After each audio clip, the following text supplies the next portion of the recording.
അമ്മേ, പരിശുദ്ധമ്മേ, ദേവതാവേ, ഇല്ലായ്മക്കാർ ഒരു തരത്തിലുള്ള പലതരത്തിലുള്ള ഇല്ലായ്മക്കാർ ജീവിതത്തിലാണ്.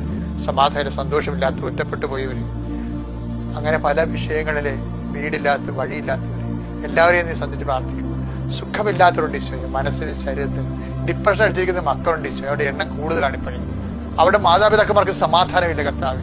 അങ്ങനെ എല്ലാവരും നീ സ്പർശിക്കണം. എപ്പിലെപ്സികള്, അതുപോലെ ഓട്ടിസംസ്, ഹൈപ്പർ ആക്ടിവിറ്റി, അവരുടെ മാതാപിതാക്കന്മാര് കർത്താവെ, അവർ ആ കുഞ്ഞുങ്ങളെയും കൊണ്ട് അനുഭവിക്കുന്ന സങ്കടങ്ങള്, കെട്ടിപ്പോയത് കൊണ്ട് അനുഭവിച്ച ഈ വലിയ ഭാരങ്ങളെ ആശ്രയിക്കാൻ ആരുമില്ലാതെ കുറച്ച് കഴിയുമ്പോൾ എല്ലാവരും പിരിഞ്ഞു പോയിട്ട് ഇവരും ഈ കുരിശു പോയിരിക്കുന്ന മക്കളും മാത്രം ഉണ്ടാകുന്ന സമയത്ത് ദൈവമേ എന്ന് വിളിച്ചു പോകുന്ന ഒരവസ്ഥ ഉണ്ട് കർത്താവെ. എല്ലാവരും നീ സ്പർശിക്കണം. മൂത്രം പോകാത്തവരുണ്ട് ഈശോയെ, ഇതിൽ ബ്ലാഡർ തിങ്ങിപ്പോണവരുണ്ട് ഈശോയെ, എങ്ങനെ പോകുമെന്ന് അറിയത്തില്ല, വയർ കീറിക്കളയാൻ തോന്നുന്ന ഒരാൾക്കാരുണ്ട് ഈശോയെ.